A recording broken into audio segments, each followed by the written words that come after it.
Tammuz era um deus ligado às estações do ano, à morte e ao renascimento da natureza. Na tradição da Mesopotâmia, ele representava o ciclo da vida, a colheita perdida no calor do verão e a volta a brotar tudo na primavera. Seu mito falava de uma divindade que descia ao mundo dos falecidos e depois de muito tempo, retornava trazendo de volta a esperança da fertilidade. Esse culto atravessou as fronteiras e chegou até Israel. No livro de Ezequiel, o profeta fala sobre mulheres chorando por Tammuz em Jerusalém. Esse luto fazia parte do ritual, chorar o falecimento do Deus para esperar a sua volta, como se a tristeza ajudasse a renovar a terra. Para os israelitas fiéis a Jeová, essa prática era condenada, vista como idolatria, mas para quem participava, era uma forma de lidar com a dor da perda e com a esperança do retorno.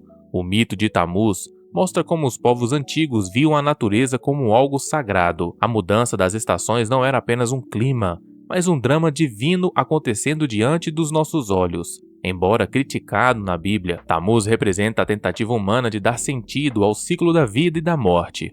A figura do Deus que falece e retorna ecoa em muitas culturas e religiões, mostrando como o homem sempre buscou a esperança mesmo nos momentos mais obscuros.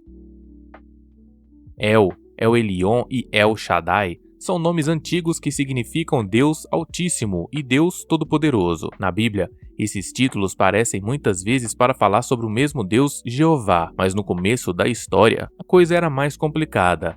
Entre os povos vizinhos, El era o nome de um deus importante, chefe de outros deuses. Israel vivia cercado por essas ideias e aos poucos começou a usar esses nomes para se referir ao seu próprio Deus. No início, pode ter havido uma confusão. El e Jeová eram vistos como deuses diferentes. Com o tempo, porém, os israelitas passaram a juntar tudo. Assim, El virou apenas mais um título para Jeová, mostrando que ele era mais alto e mais forte. O mesmo aconteceu com El Elyon e El Shaddai. Esses nomes mostram como a fé foi mudando. Israel pegava palavras conhecidas no mundo ao redor e dava a eles um novo sentido. Em vez de muitos deuses brigando entre si, havia só um Deus que reunia todos os poderes. Esse processo foi importante porque ajudou o povo a afirmar a sua identidade. Não importava se os outros adoravam deuses diferentes, Israel dizia que todos esses títulos pertenciam apenas a Jeová. Baal era o deus da chuva e da fertilidade. Nos tempos antigos, os cananeus e fenícios acreditavam que Baal fazia a terra dar colheita, a chuva cair e os animais se multiplicarem. Por isso, ele era adorado com festas, rituais e até sacrifícios. Como Israel vivia no mesmo território, muitos começaram a se misturar com esse culto. Na Bíblia, os profetas lutaram contra isso o tempo todo. Enquanto eles pregavam que só Jeová era Deus, parte do povo acreditava que adorar Baal podia garantir uma boa colheita e muita fartura. Essa mistura causava crises religiosas e políticas. Em alguns momentos, reis de Israel até construíram altares para Baal, o que gerou grande conflito. Um dos episódios mais famosos foi o confronto do profeta Elias contra os sacerdotes de Baal no Monte Carmelo. Eles pediram que Baal mandasse fogo do céu, mas nada aconteceu, e segundo a narrativa, Elias orou a Jeová e o fogo desceu imediatamente, queimando todo o altar. Essa cena ficou registrada como prova de que Baal não tinha poder nenhum diante do Deus de Israel. Apesar disso, o culto a Baal continuou sendo tentação constante. Para muitos israelitas, era difícil confiar apenas em promessas invisíveis quando vizinhos diziam que Baal trazia a chuva tão necessária para sobreviver. A figura de Baal acabou virando símbolo de tudo aquilo que desviava Israel da sua fé. Até hoje, seu nome é lembrado não como um Deus forte, mas como exemplo de falsos caminhos que competiram contra Jeová. Aserá era vista como uma deusa-mãe em vários povos vizinhos de Israel. Muitos acreditavam que ela era a esposa do deus El, ou até de Jeová em alguns contos antigos. Escavações encontraram inscrições antigas dizendo Jeová e sua Aserá, o que deixa um grande mistério. Será que parte de Israel via Aserá como companheira de Deus? Ou será que esse nome representava apenas um objeto sagrado usado para culto? Na Bíblia, Aserá aparece ligada a postes ou árvores usadas em rituais. Eram símbolos plantados perto de altares e os profetas diziam que isso era idolatria. Por isso, muitos textos mandam derrubar os postes de Aserá. Para eles, aquilo não era apenas superstição, mas uma traição direta a Jeová que exigia ser adorado sozinho.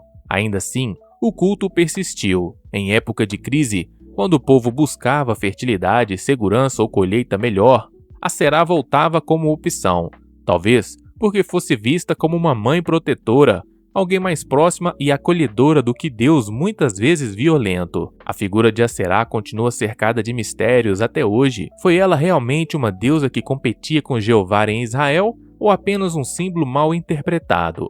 Os estudiosos ainda discutem, mas para a Bíblia, Aserá representava tudo o que precisava ser rejeitado. Derrubar seus postes era também afirmar a fé em um Deus único, sem rivais e sem parceira. Astarote era uma deusa do amor e da guerra. Entre os povos cananeus e fenícios, ela era uma das figuras mais poderosas, ligadas tanto à fertilidade da terra quanto à destruição dos campos de batalha. Era adorada com templos, músicas e rituais, muitas vezes carregados de exageros. Para alguns, ela representava beleza e paixão. Para outros, era símbolo de violência e caos. Em Israel, o culto de Astarote foi visto como um grande perigo. Em vários momentos, reis e famílias inteiras se deixaram levar por esse tipo de adoração, acreditando que Astarote poderia trazer prosperidade e força em tempo de guerra. Mas os profetas denunciavam esse costume, dizendo que servir a essa deusa era se afastar do verdadeiro Deus. A presença de Astarote mostra como era fácil para Israel se misturar com tradições dos povos vizinhos. O fascínio pela promessa de amor, fertilidade e vitória era muito tentador, até porque em tempos de dificuldades, quem não buscaria qualquer sinal de esperança? Mas a Bíblia descreve isso como uma traição, uma escolha que levava o povo a perder a sua identidade. Com o tempo, o nome Astarote deixou de ser lembrado como algo glorioso e virou símbolo de idolatria. Ficou como um aviso: nem tudo que brilha é caminho de vida. Às vezes, a promessa de amor e força esconde a destruição. Moloque é lembrado na Bíblia como um dos deuses mais terríveis. Ele estava ligado a rituais macabros, algo que os profetas de Israel condenaram com muita veemência. Em alguns textos, aparece a imagem de pessoas oferecendo seus familiares pelo fogo a Moloque, muitas vezes em vales perto de Jerusalém como o de Rinom. A ideia era que entregar o que você tem de mais precioso traria proteção, poder e fertilidade. Para Israel, isso era uma abominação. O Deus de Israel não aceitava sacrifícios sinistros. Os profetas gritavam contra esse tipo de culto, dizendo que era manchar a terra com o inocente. Ainda assim, em momentos de desespero ou influência estrangeira, alguns reis e famílias israelitas acabaram se envolvendo nesses rituais. A figura de Moloque virou símbolo do extremo da idolatria. Não apenas adorar um deus estranho, mas entregar inocentes em troca de promessas vazias. A Bíblia apresenta isso como uma linha final que não podia ser cruzada. Ao longo da história, Moloque passou a ser lembrado não só como um deus estrangeiro, mas como a personificação do mal absoluto. Seu nome se tornou sinônimo de qualquer sistema que devora humanos em troca de poder ou lucro. Assim, Moloque não é apenas uma figura do passado. Ele continua sendo usado como metáfora sombria para mostrar até onde o ser humano pode chegar quando coloca ambição acima da vida. Quemos era o principal deus do povo de Moabe. Na visão dos moabitas, era ele quem dava vitórias nas batalhas e garantia proteção ao povo. Em uma famosa inscrição antiga, a chamada Pedra de Mesa, o rei Mesa de Moabe diz que venceu guerras porque Quemos estava ao seu lado. Isso mostra como naquela época, a força de um deus era medida pelo resultado em campo de batalha. Israel era vizinho de Moabe, conhecia bem esse culto. Em certos períodos, até reis de Israel permitiram altares dedicados a Quemos. Essa tolerância foi duramente criticada pelos profetas, que viam nisso uma traição a Jeová. Para eles, aceitar Quemos era abrir espaço para perder a identidade e se misturar com práticas estrangeiras. A Bíblia conta histórias em que os moabitas sacrificavam literalmente tudo para agradar a Quemos, pedindo apenas vitória. Esse tipo de prática foi condenado como cruel e inútil, mas para Moabe era sinal de devoção total. O contraste mostra como cada povo interpretava a religião de forma diferente. Para uns, fé era confiança. para outros, sacrifício. No fim, Quemós se tornou lembrado não como um Deus poderoso, mas como exemplo de como a adoração a outros deuses levou a Israel a constantes quedas. Sua presença nas histórias bíblicas mostra que o maior perigo não vinha só de exércitos inimigos, mas também das ideias religiosas que podiam desviar o coração do povo. Dagon era um deus adorado pelos filisteus, ligado principalmente à agricultura e à fartura dos grãos. Seu culto era comum em cidades importantes como Gaza, Asdod e Ecrom, onde templos antigos eram erguidos em sua honra. Para os filisteus, Dagon representava prosperidade, sustento e também a vitória em batalhas, já que a fertilidade da terra era visto como sinal de força divina. Documentos antigos de povos vizinhos, como os mesopotâmicos, também citam Dagon, mostrando que ele não era exclusivo dos filisteus. Alguns textos o apresentam como deus dos grãos, outros como divindade ligada ao mar. Essa variação sugere que o seu culto foi se transformando conforme se espalhava entre culturas diferentes. Na Bíblia, Dagon aparece em alguns episódios de conflito entre Israel e os filisteus. O texto mais famoso conta que a estátua de Dagon ficou diante da arca em 2 ocasiões, o que foi interpretado pelos israelitas como um sinal de fraqueza do deus rival. Mas, para os filisteus, Dagon continuava sendo adorado, mostrando que a fé nele não desapareceu imediatamente.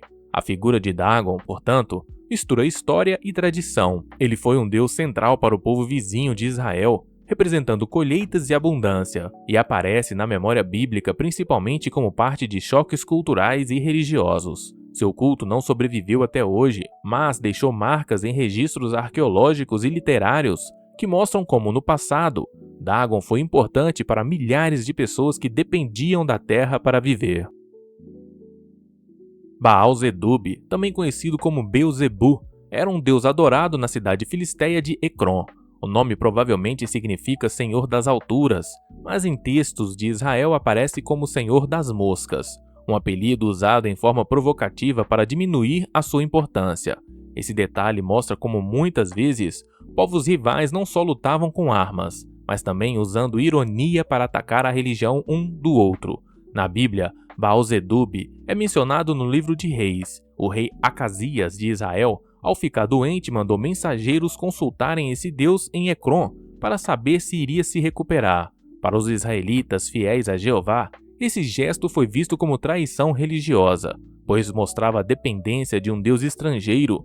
Para os filisteus, porém, Baal-Zebub era uma divindade respeitada, capaz de responder dúvidas sobre a vida e a morte. Com o passar do tempo, o nome de Baal-Zebub ganhou novos sentidos. Em escritos judaicos posteriores e no cristianismo, passou a ser associado ao mal e até identificado como um título para o príncipe dos demônios. Assim, uma divindade que em Ecrom tinha um culto próprio acabou transformada em símbolo de força maligna. Esse processo mostra como o significado de um deus pode mudar de acordo com a cultura que fala sobre eles. Para uns, era protetor e guia, para outros motivo de zombaria, e em tradições posteriores, virou inimigo espiritual. No começo, o povo vivia cercado de outras nações que adoravam muitos deuses, deuses da chuva, da guerra, do sol. Israel também passou por um mundo cheio de divindades, mas com o tempo, Jeová deixou de ser apenas o Deus de um povo pequeno e passou a ser visto como o único Deus verdadeiro. Os primeiros textos mostram Jeová como um guerreiro que ajudava em batalhas e protegia Israel. Mais tarde, os profetas começaram a falar dele como Criador do universo, o Senhor de todos os povos. Isso ficou ainda mais forte quando os israelitas foram levados como prisioneiros para a Babilônia. Longe de sua terra e seu templo, eles entenderam que a fé não dependia de lugar nenhum, só Jeová poderia salvá-los dali. Esse foi um ponto de virada. Enquanto os vizinhos continuavam com vários deuses, Israel afirmava que só havia um. Os profetas brigavam contra quem misturava o culto de Jeová com Baal, Aserá ou outros nomes. Adorar apenas Jeová era também um jeito de sobreviver como povo, mesmo em meio a impérios poderosos que tentavam apagar a sua cultura. A fé em Jeová cresceu tanto que ultrapassou Israel. O nome dele se tornou a base do judaísmo, do cristianismo e também do islamismo. Mais de 2000 anos depois, bilhões ainda seguem a mesma ideia. Existe apenas um Deus, e ele é Jeová. E você, conhecia todos esses deuses? Faltou algum? Responda nos comentários. Se gostou do vídeo, se inscreva no canal e curta o vídeo para mais vídeos como esse.